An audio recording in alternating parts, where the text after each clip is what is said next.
Hang Seng trading with gains of 0.5%. The Taiwanese index, though, is the outperformer, trading with gains of almost 2.5%. Insurance regulator से भी उनको regulator का guidance मिलना है. Industry demands that imposition of safeguard duty and the time period should be 4 years. First, it was the biggest single-day drop that the stock saw in the last 6 months. The market continues to open in the green. It's a good 0.7% higher for the Sensex and the Nifty. I would think that consumption should slowly inch up. There's not going to be a quick rebound. We do high mix, low volume, complex assemblies in our factory. So that goes into aerospace and other sectors. CCI has now given a complete nod for Ultratech to go ahead and take over the assets of India Cement. We had a gap up opening in sync with the rest of the Asian market. Nuclear energy is considered as clean technology as it produces nearly zero carbon dioxide. Day where you started the day off with strong gains, we've cooled off a little bit.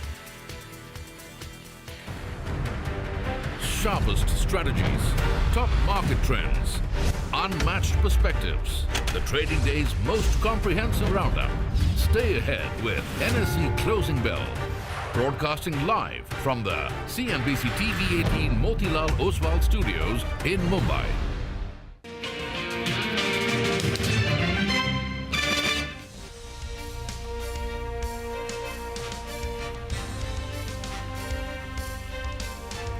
Well, that was the day so far. Hello and welcome to Closing Bell live from the CNBC-TV18 Motilal Oswal studio.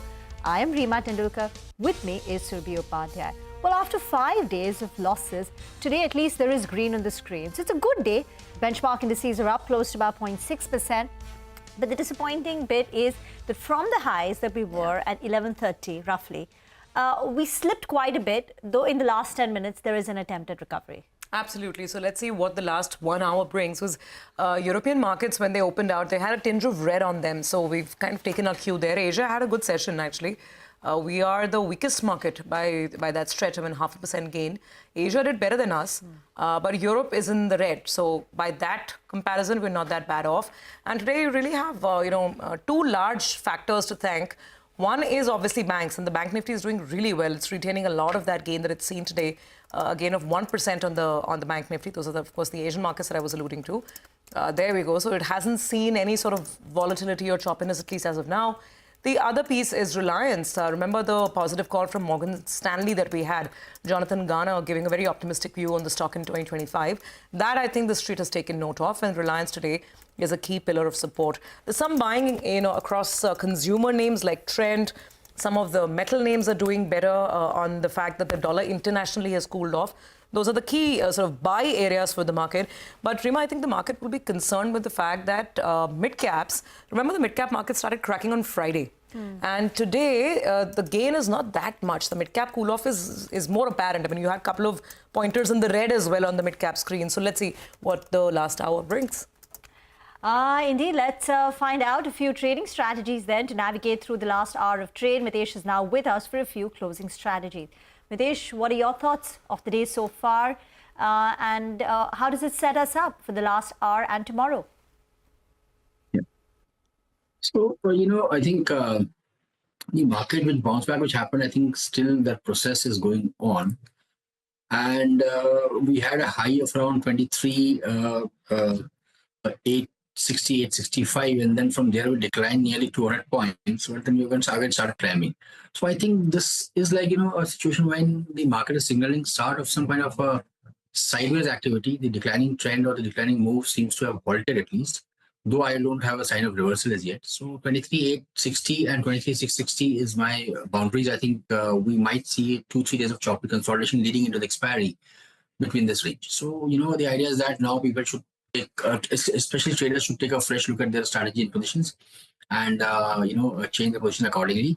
I think a good way to trade this could be to try and buy near 23,700 with a 50-60 point kind of a stop loss and try to book anything closer to 23,850.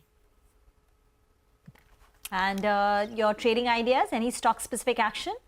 Yeah, I have a buy on ITC. It's just on the verge of giving a reversal or a breakout sign. So waiting for the stock to get past 475. Buy about that with a stop at 468. Look for 490, maybe, about 495 as some kind of a target area in the short term. And I have a sell on JSW Energy with a stop at about 670 for targets of around 630. Okay, all right, got that. Mitesh, thanks very much. We'll come back to you for some more trading ideas as we go forward. Let's go across and look at now the big story of the day. And that really is the rise that we're seeing in steel stocks. So twin factors at play. One, like I mentioned, the fact that the dollar internationally has cooled off after the PCE inflation numbers in the US. But the second local factor that's keeping stocks really excited is the fact that there is some hope building that the DGTR, which has now started an investigation into so-called dumping of steel products, maybe that investigation will lead to some sort of protectionist duties. So let's, in fact, go across to Sudarshan, our colleague who's been tracking the story, specifically JSPL. JSPL is also in focus because there's an antique note on this one. Sudarshan, what is the note saying?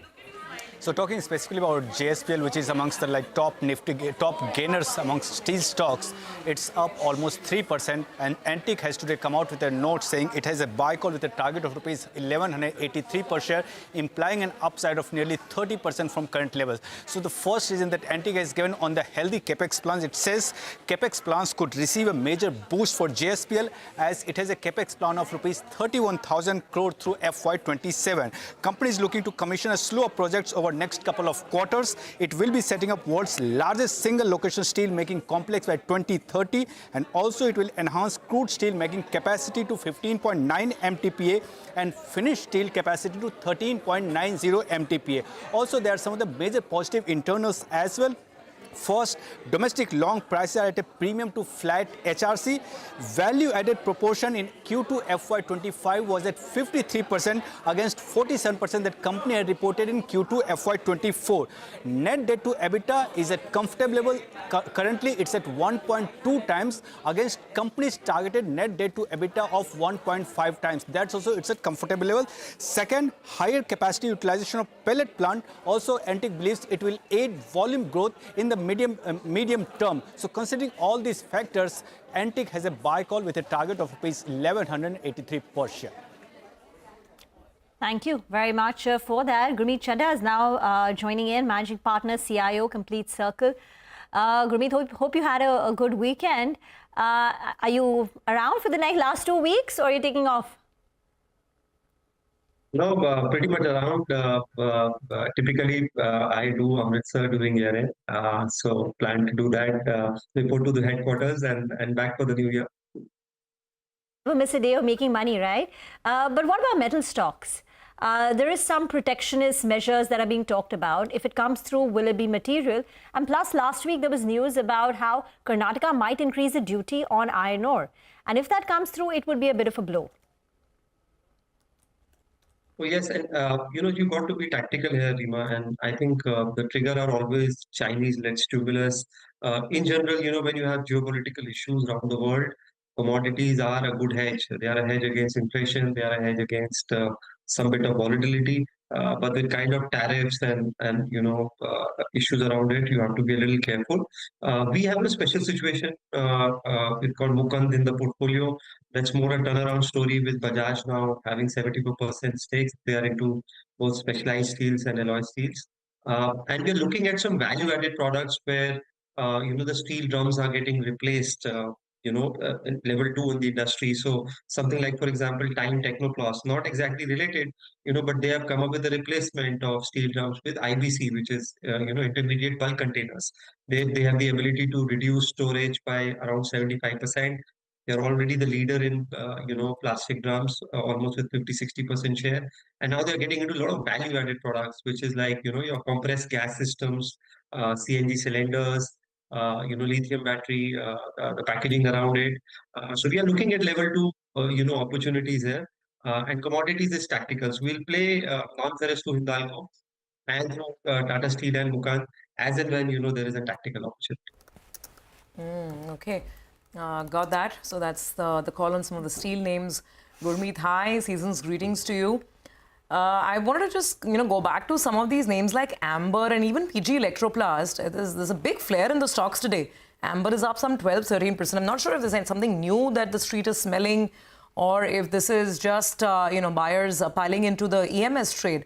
What's your sense, and which of the names do you like at these prices? The entire Subi space has been on a tear, whether it is B2C or B2B. So we have in our portfolio Dixon, which has done extremely well. We have been adding it, on dips, on whenever we have had a sizable correction. We have Keynes, which is again smart meters, more for smart meters uh, in the portfolio. We are looking at a few names more in this space, but it's just that the valuations are something you can't take your eyes off. So we are also looking at some names on electronic assemblies. You mentioned PG in the portfolio. So our stance is that this is a huge opportunity. Maybe a lot of good news is in the price. It's like what defense names had, about a year back. They were discounting orders for next 5 years, 10 years. So Page, for example, if you like, has just moved from 5 to 7,000. I think in a matter of a few weeks. So you have to be a little careful in terms of what you pay for here.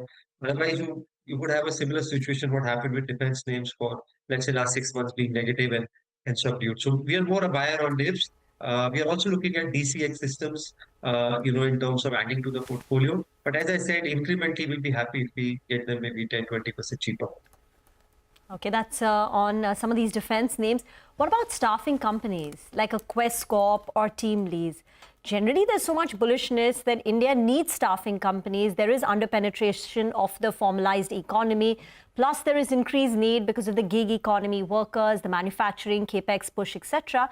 Between Quest and Team Lease, do you have a preference? And Team Lease has made this acquisition, which goes deeper into HR tech. Have you had a look at that? We were with InfoEdge largely because of Naukri, and obviously we expected some turnaround in both education and the matrimony vertical. Plus, it gave you a play on the startup ecosystem, which was through Zomato and Policy Bazaars of the world. But our exposure is pretty less in InfoEdge. So this particular space, as I said, it's nothing which is structural. It's very cyclical. It goes down and up. So IT, for example, had a bit of an issue some time back. Now, obviously, that's becoming a bit of a tailwind. Wage inflation is no longer there. So we have InfoEdge in the portfolio, but the weightage, would be sub 2%. And would you look to increase your weightage in, InfoEdge as the year progresses next year, or look to add a Team Lease or a Quest? So we are actually more keen on, looking at the broader retail consumption play. I think this is where I think you will see a lot of fiscal action also leading up to the budget. Consumption has slowed down. Rural already was soft. Urban has shown some signs of turnaround. So we are trying to look at new avenues of, retail consumption. So one of them is an airport play. Airport has become more an hub of consumption and retail. They are, away from the cities, and there's a different level of consumption happening there. We're looking at some of the airline names. We are looking at some of the new age companies, which is like the Zomatos of the world. So we are trying to now play consumption through, retail through a slightly different way.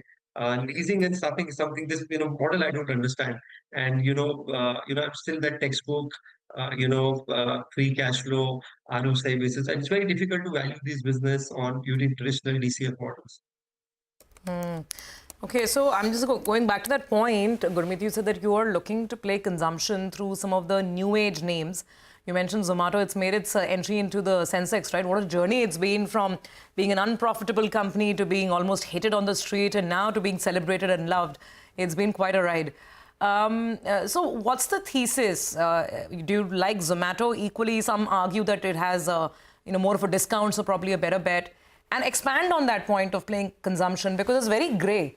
I mean, there is a stock of slowdown in urban, rural is expected to pick up. So what all are you looking at in consumption? Zomato obviously is one, both through the food delivery as well as the quick commerce play. We think that's going to become very big. Swiggy's done a lot of catch up. We were lucky to do a lot of pre-IPO for some of our clients. So we played both actually there. As I said, we're looking at some of the airport plays, we're evaluating GMR. If that's a new way, the airport model is changing. We are looking at Interglobe, it's been a great season. The wedding season overseas gaining market share now, 63% market share. All operating metrics now stacking up. Fuel prices have been pretty stable. We are playing the hotel name. We have Indian hotels in the portfolio. We are now looking to add a little more between SAMI, which is the second largest hotel chain now, and now available at about 8-9 times EV to EBITDA, much cheaper than some of the listed names. Maybe we are also evaluating whether to add more to Lemon Tree also. And now we are also trying to play, the home consumption theme. So we have something like a Stovecraft in the portfolio, which is a leader in kitchen appliances and cookware. So they were already approved with Walmart. IKEA also has approved them. And they are really gaining market share in non-stick and a lot of cookware and kitchen appliances. And it's a bit of a woman consumption play as well. A lot of focus in rural areas on women, with all the government schemes now focus, whether it is Lakpati and Ladli Behna and all of those things. So as I said, it's multi-layered, and you got to be selective in terms of what you want to play. In the airport place, it's GMR, Interglobe Aviation, even Dream folks. Have you analyzed it, or that doesn't come in the airport place? No, we are evaluating GMR. We are looking at Interglobe. Interglobe, we are in fact increasing exposure now.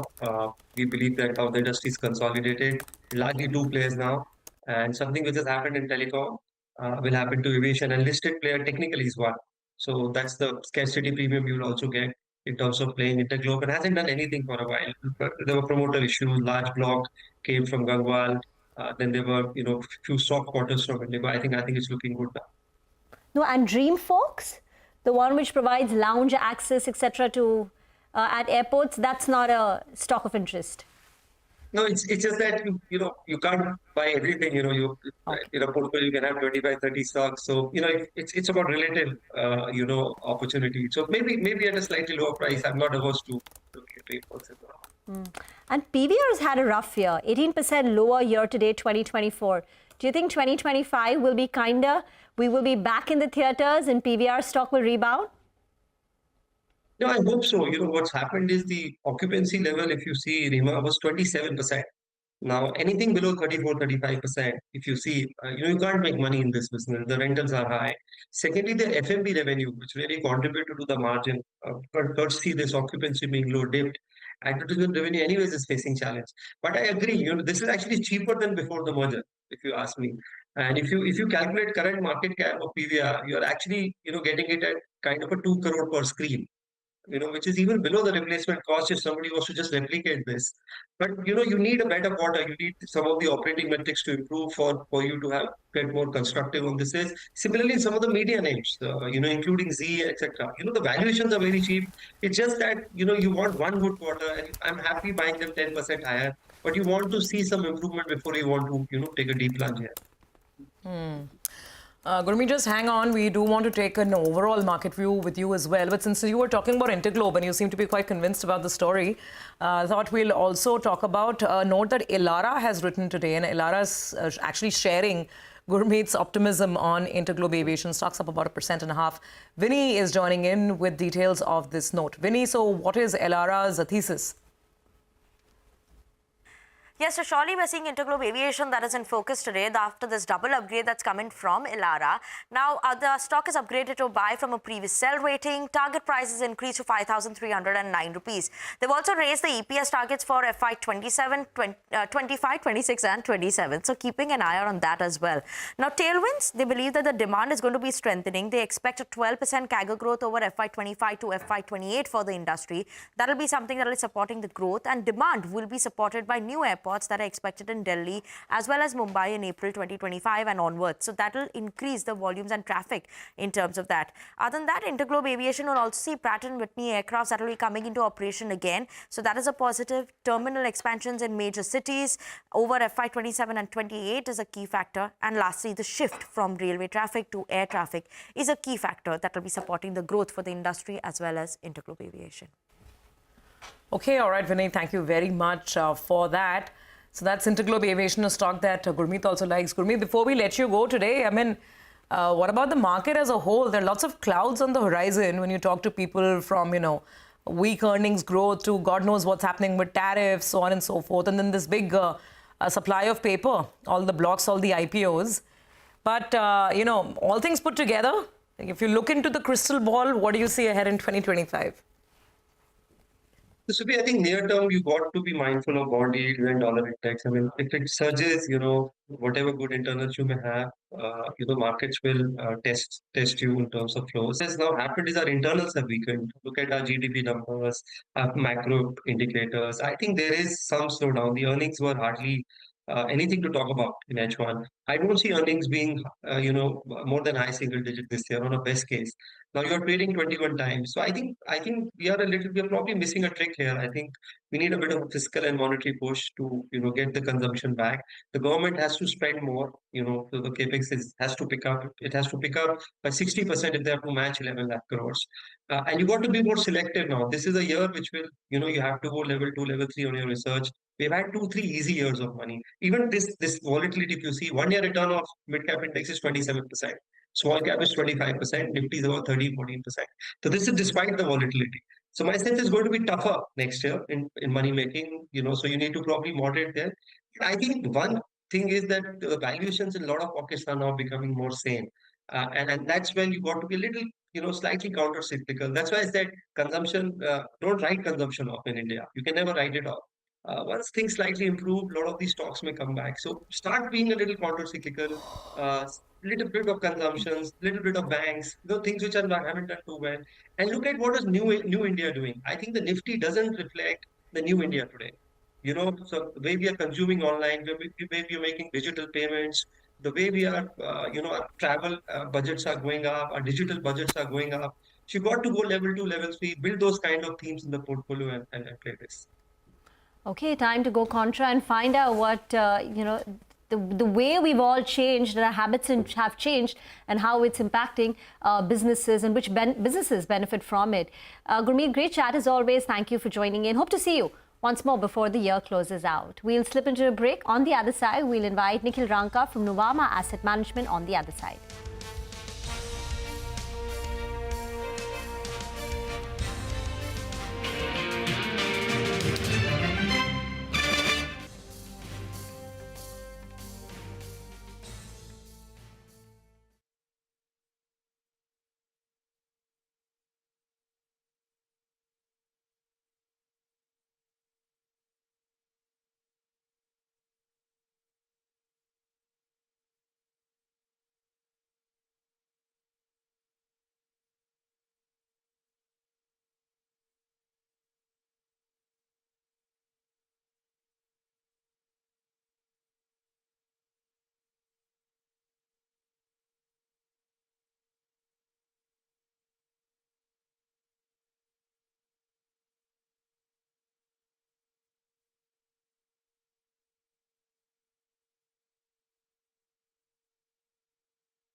Welcome back. You're with us on Closing Bell. We have Nikhil Ranka of Nuvama Asset Management now joining in to give us his sneak peek into 2025 and what the market may have in store.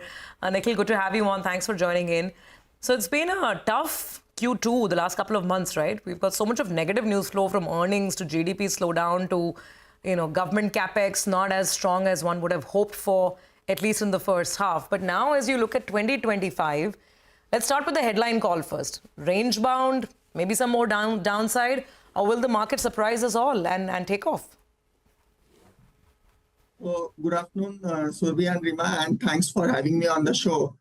So the last time also I was there on the show, we were at close to 23,500 levels. We were positive on markets from those levels.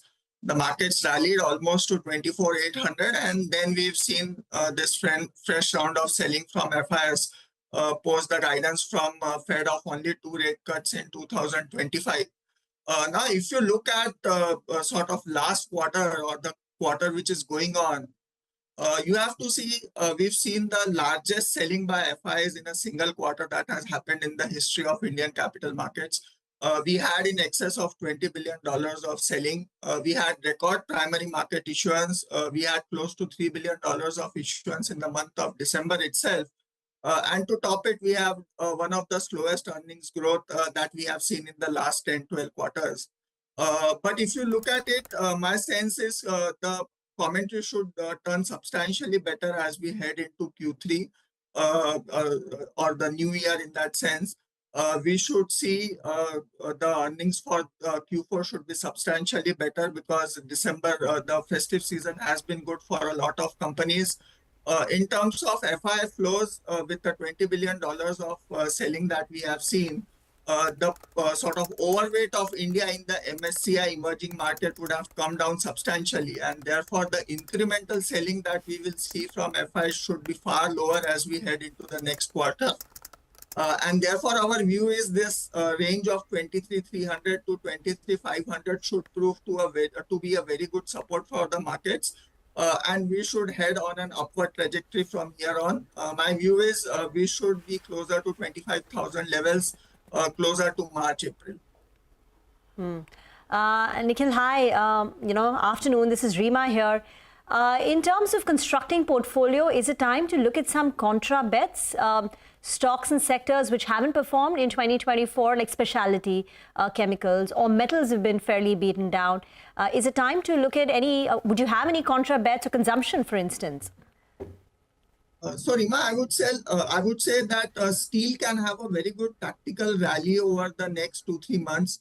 As you have been also highlighting, the DGTR has recommended investigation into dumping of steel. And the expectation is that there could be a 10 to 15% anti-dumping duty that could come for flat products, and participants have recommended a period of 4 years. Now, if you look at HRC prices, they are at closer to 50 to 53,000 rupees. And even if there's a 10% sort of anti-dumping duty that comes through, then obviously there can be a 4,000-5,000 rupees of steel price uptake. And that should provide a floor to the profitability of steel players for the next couple of years. So both earnings as well as multiples can see some sort of re-rating for the steel sector. Consumption, I would say we are playing more rather than consumption because the commentary has been a bit subdued from a lot of FMCG guys. And therefore, we are more tactically positive on OMCs and aviation. If you look at the OMC space, as compared to the last quarter, refining margins have increased to $3. Crude has come down $12-13 as compared to the last quarter. And therefore, the gross marketing margins on both petrol and diesel are now close to 9 rupees. And if in the supplementary grant, we do get some compensation for the LPG losses, which OMCs have suffered in Q1 and Q2, then going ahead, Q3 and Q4 can be very bumper for OMCs. So aviation and OMCs are the two sectors which we feel should do very well going forward. Okay, OMCs and aviation, these are some of the areas you're liking. Also, in terms of market cap based selection, while the narrative has been, by large caps, a lot of mutual fund managers have been saying that there's more valuation comfort there. But this FPI selling is really hurting the large cap space. So overall speaking, I mean, would you have greater propensity to go beyond the Nifty 50? Or are you looking to still pick up these, large cap bargains, which have fallen quite a bit? So, Surbi, if you look at the premium of the mid-cap index to Nifty 50, that is now at almost close to 30%. And this has been amongst the highest that we have seen in the last 5-8 years in that sense. Now, the point is because we have seen so much of selling from FIs concentrated in one particular quarter, and most of their holdings have been on the large cap side, we have seen large cap bearing the brunt of the current fall that we have seen. And therefore, in terms of risk reward, clearly we feel that large caps are a much better place to be in right now as compared to mid caps. However, in mid caps, you have to be very, very selective. Select stories where you will see 30-35% earnings CAGR in mid caps, and where there is a strong business mode will continue to do very well. But there are some pockets of fraud that have developed on the mid-cap side. And therefore, one has to be very cautious on those stocks and sectors where you see, it's very difficult to meet earnings expectations that have got built into the mid-cap space. Okay. Any other sectors? You mentioned aviation, you mentioned oil and gas. What about financials? What are you buying there? So financials clearly have got into the value zone now. So MFI, if you look at it, Q3 should mark the peak for the stress that we see in the MFI book. The commentary from most of the sort of companies that we have spoken to does indicate to us that Q3 will be far worse as compared to Q2. But that should also mark the peak of the stress for these players. And a lot of stocks there are now available at less than 1 times price to book. So if somebody has a 9 to 12 month view, because stocks may not do anything in the next 3 to 6 months over there, but obviously markets will start pricing in the recovery 3 to 6 months ahead. And therefore, somebody with a 12-month horizon should start looking at some of the MFI picks. Even large cap banks, if you look at it, valuations have now been below 1 time, 1 standard deviation below their historical levels. And therefore, even there, my sense is we should start to see some sort of uptick. On the cautiousness, I would say auto is something that you will have to watch out for, because if we have a 3,000-4,000 uptick in steel prices, then clearly margins will take a hit for auto guys, because demand has not been very strong post the festive season in autos. And it will be difficult for companies to pass on the entire 4,000-5,000 rupees of price hike that will come through in terms of commodity prices. And therefore, there could be some sort of margin pressure that we will see in the coming quarters on the auto sector. And a quick word on IT. Q3 could be on the softer side, but thereafter Q4 onwards, or do you think 2025 we will see a very good recovery? Because IT has been subdued in terms of pure fundamentals in numbers. So, Rima, if you look at it, Q3 and Q4 typically are soft quarters for IT because we see a lot of furloughs in this quarter. And at least for the larger guys, our expectation is the CC dollar growth should be in the range of 0 to 1%. For some of the mid-cap companies, it could be closer to 3-4%. But in general, if you look at valuations, a lot of IT stocks, large cap IT names used to trade between 18 to 23 times 1 year forward earnings. And today that number is almost close to 26, 27 times. Those sector is therefore at a 10 to 15% premium as compared to historical averages. And till the time we do not see traction in order bookings or revenue growth, I would say IT will more be a range-bound trade that we will see, because we've not seen significant deal wins getting announced from the large guys in the IT space. So the view is that IT will be a bit range-bound for the time being. And then as we get clarity on FY26 for most of the companies, that is when probably we will start to see the next leg of up move in IT companies. Nikhil, thank you very much for joining us this Monday afternoon. Need to get into a break. As always, on the other side, we'll get you a check on what dealing rooms are saying in our segment D Street Chatter. We'll also get you a few BTST calls from our technical experts.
Welcome back. It's time now for D Street Chatter. Nimesh is now joining in to get us an insight into what dealing rooms are saying.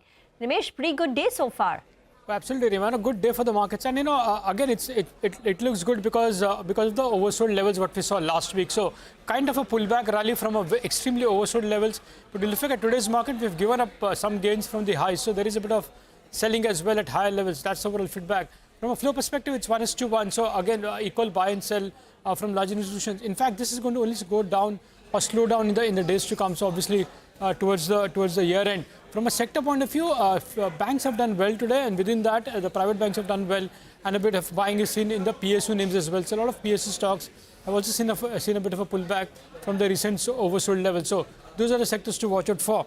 Technically now, 23,350 turns out to be a very big support on the downside, and now the previous support of 24,350 will act as a very strong resistance. So the Nifty seems to be is likely to be in the range of 1,000 points at least in the near term. That's overall feedback. But again, today, while we've seen a smart recovery, it's only because we were extremely oversold after the selling last week. And what about stocks?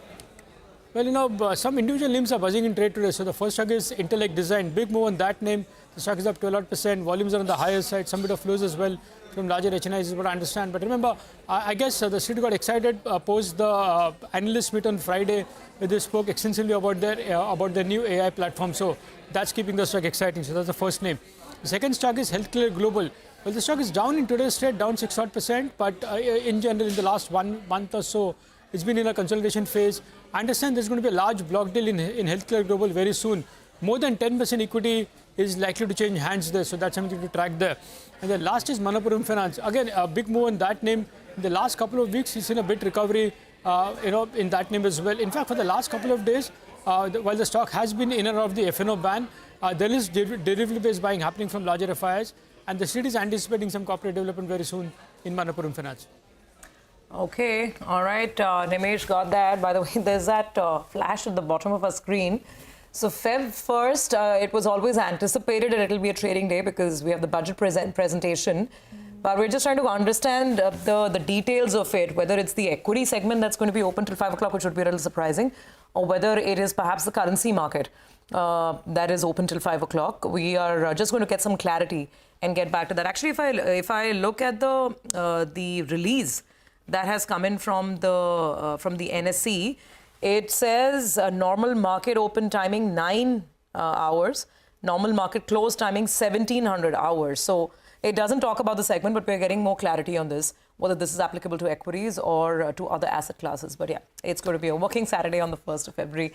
That much we know for sure. Okay, so that's the street chatter and the update on the budget day timings. Our next guest is with us now, Sudeep Bandyopadhyay. Oh, okay, before we get to Sudeep, actually, let's ask Mitesh for some trades as well. Mitesh, so it's held actually quite okay in steadies today so far. Final ideas, index, stocks, anything? So we'll take some calls on the stock side. For me, Nykaa is breaking below its swing low, so that's an STVT with a stop at 162. Look for a target of around 157 or thereabouts. And Piramal Enterprises is our support area, so we'll just suggest a buy with a stop below today's low of 1077. So keep a stop at 1075. Look for 1110 as the target in the pullback. Okay. Thanks, Mitesh, so much for that. Okay, now we're getting the clarification there that for equities, it's regular trading hours, so 9 o'clock with the pre-open and going all the way up to 3:30. I think 5 o'clock is the time for commodities on the NSE. So that's what we know as of now for that 1st of February, Saturday trading session that's going to take place. Sudeep Bandyopadhyay with us from IndiTrade Capital. Sudeep, hi, good to have you on. So Saturday trade, it's all getting exciting, right? So many events lined up in the new year. We'll look at Trump taking office and we need to know then what happens with tariffs. Then we walk into the budget. First thoughts, 2025, what's in store? Well, it's going to be an exciting year, as you are rightly pointing out. 20th January, Mr. Trump takes over, and he has promised to immediately bring in the new tariff regime. So there will be a lot of volatility in the market. Of course, we have the 1st February budget. And again, remember, this is going to be the first full budget of the new government, and probably this is the best time to do some concrete, solid reforms. So I'm sure there will be a lot of expectations around game-changing reforms as far as this budget is concerned. And if it's not done now, then when? Because this is the first opportunity, and the elections are far away. So yes, we'll have to look forward to that. On top of that, I will also add the entire interest rate scenario globally, whether it's in India, whether the RBI will cut, not cut post the budget, because February monetary policy will be just after the budget. We'll also have to see what the US Fed does. And to my mind, the biggest and the most interesting will be the Japanese central bank. They are expected to increase interest rates. They are holding, but at some point of time, I believe that they have to increase interest rates, and that will lead to, again, a round of carry trade unwinding, which will destabilize markets. So I expect a lot of volatility during the first quarter of the next calendar year, which is the last quarter of current fiscal. We have to expect volatility. But one more thing I will point out here is that I do expect recovery in consumption and the corporate performance should improve in Q4. So that is something to look forward to. Inflation numbers also can come under further control, which will enable RBI to look at rate cuts seriously. So yeah, there are silver linings, but volatility is going to be the order of the day. So would you lighten your positions considering the volatility in the first month and there are so many news pieces? And how would you build your position in the consumption sector? What are the stocks that you would buy? Not really, Rima. In fact, I've been recommending investors to look at, biting into stocks in a small manner. There has been some sharp correction, on the back of significant FII unwinding during the last 3-4 months. It's been a historic unwinding. Corporate performance hasn't been good. So a lot of stocks have corrected 20, 30, 40% from their peaks. And some good stocks also have corrected, probably for no reason of their own. So investors who wanted to buy shares for their building long-term portfolio, this is a great time to start buying. Don't put all the money together, but start buying. That's what my advice has been. And I will continue to maintain that advice in Q4 of current fiscal as well. As far as consumption is concerned, I do believe that consumption will start recovering. And look, India is a country with 140 crore population. You can't go wrong if you bet on consumption and good quality stocks which are in this space. So whether it's an FMCG, whether it's consumer durable, whether it's two-wheelers, whether it's automobiles, if you have a long-term view, take the opportunity of the correction and buy into these stocks. That would be my view. Okay, so that's on the consumer piece. On metals, Sudeep, there's a lot of chatter, right, that this safeguard duty will come in and maybe it should help some of the steel players. Would you look at a short-term trade here, if not a slightly more longer-term fundamental call? Well, definitely there is reason for a short-term trade. The safeguard duty, I think, is a real need. And, most probably the different government departments, whether it's the finance or it's post the investigation, of course, finance and commerce, they look at it favorably. So yes, it's going to come. That's what our view is. Whether it will be for a 4-year period or shorter, one has to see. So yeah, there is a short-term trade possible. Things have already started moving based on the duty coming. So I'm not sure how much juice is still left in that short-term trade. But yeah, it can be looked at. We do like Tata Steel at current levels, and one can look at. Overall metals, we have been liking Vedanta for quite some time, and we continue to like Vedanta. Apart from the entire metal story and their presence across the metal spectrum, we believe that the corporate restructuring which they are undergoing now is going to happen sooner than later, and that could lead to some amount of further value unlocking. That's what we believe. But there's a quick word on, since you like Vedanta and you track it so closely, they've scrapped the plan to demerge the base metals business. They're going to keep it under the parent business. How does this affect shareholders? Well, it does affect in a way. Look, I think the game plan is to bring in shareholders, relevant shareholders in all the demerged companies. Now, the base metal they want to keep in the main company or the holding company, not the holding company really, the main company which they have listed today. Under that, they want to keep the base metals so that they can probably get investors in that company accordingly. I think that's the game plan, and that's why the change is. But I don't think too much is going to change based on that. Yeah, a little bit of volatility, a little bit of uncertainty, but fundamentally we like Vedanta, and we believe there is a lot of juice left in the company, and post demerger there will be further value unlocking. That's our belief. Okay, all right, Sudeep, got that. Stay on. We do need to take a quick break, but we'll come back with more questions in just a bit. As we take the break, here's some good news for our viewers. India's business news leader is now a click away, introducing CNBC-TV18's all-new app. Get instant access to breaking news, in-depth articles, and financial world updates at your fingertips. Download the CNBC-TV18 app from the Apple Store or Google Play.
Welcome back. It's looking good on the Nifty, 1,177 points higher. So the gains are intact with about 7 minutes to go. By the way, look at some stocks surging now in the mid-cap market. Just want to point out some names. Mankind, massive move on the stock, almost 8% now on Mankind Pharma.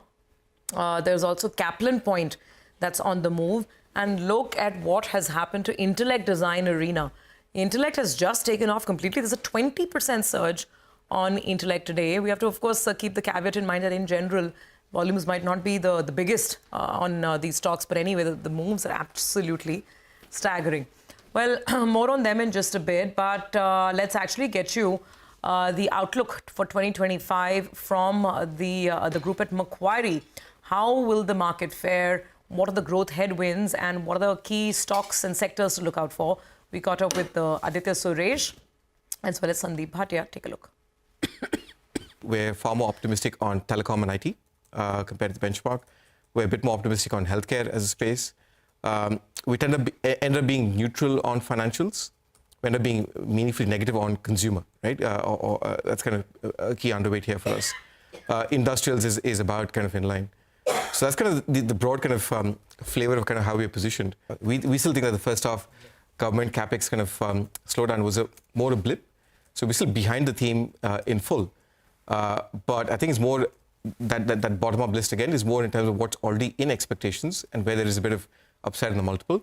L&T does feature in that list of kind of or within our top, say, 15 odd stocks in there. And that's more, but the proxy again is more about the confidence of the theme than it being about earnings being revised upward. What can turn the tide is that if India manages the Trump presidency well. India is one of the few countries which, besides the US and China, is entirely domestic driven.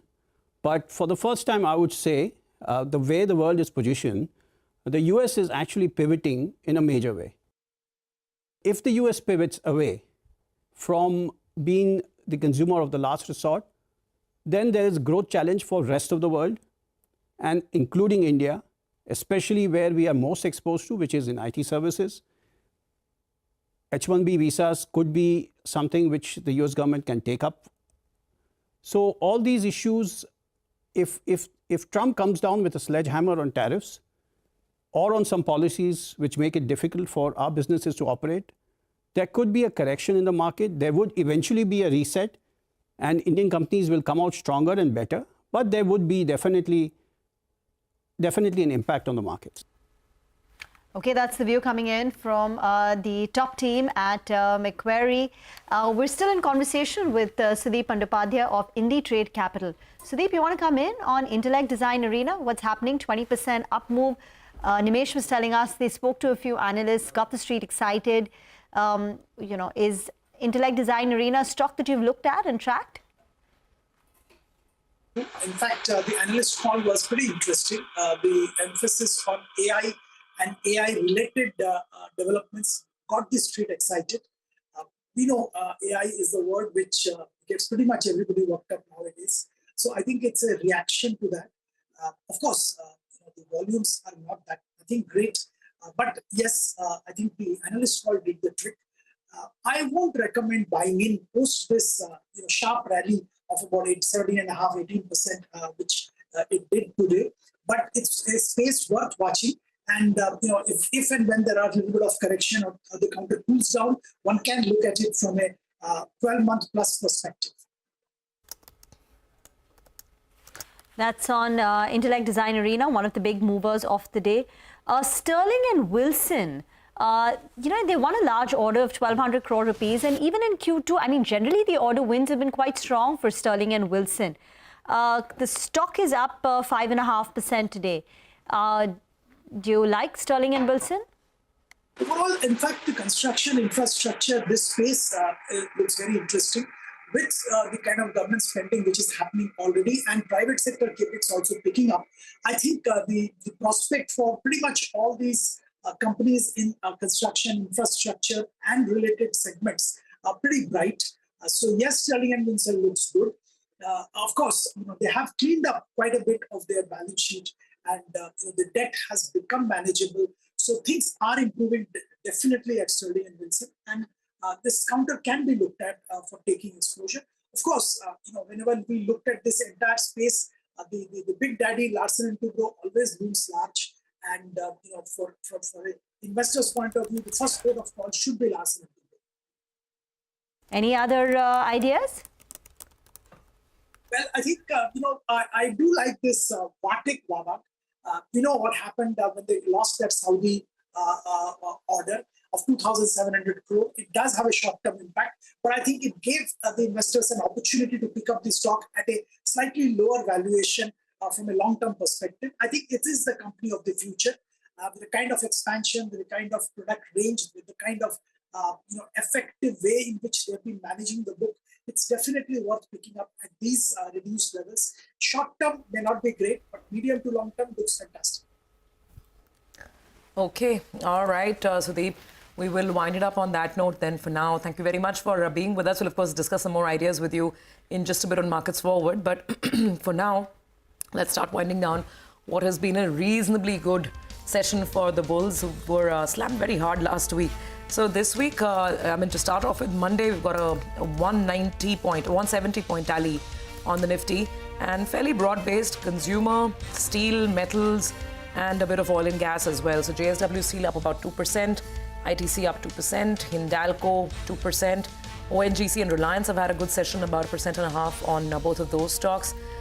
Trent was another solid name from the consumer pack, throw in a Titan as well over there. And then let's not forget the banks, because the Bank Nifty has actually outperformed the Nifty today with a gain of over 1%. So ICICI Bank, HDFC Bank, SBI, all the big boys doing really well, gains between 1 and 2%. Where we did see some profit taking on the large cap screen was the auto pack, Hero, Moto, Maruti. They were slightly downbeat.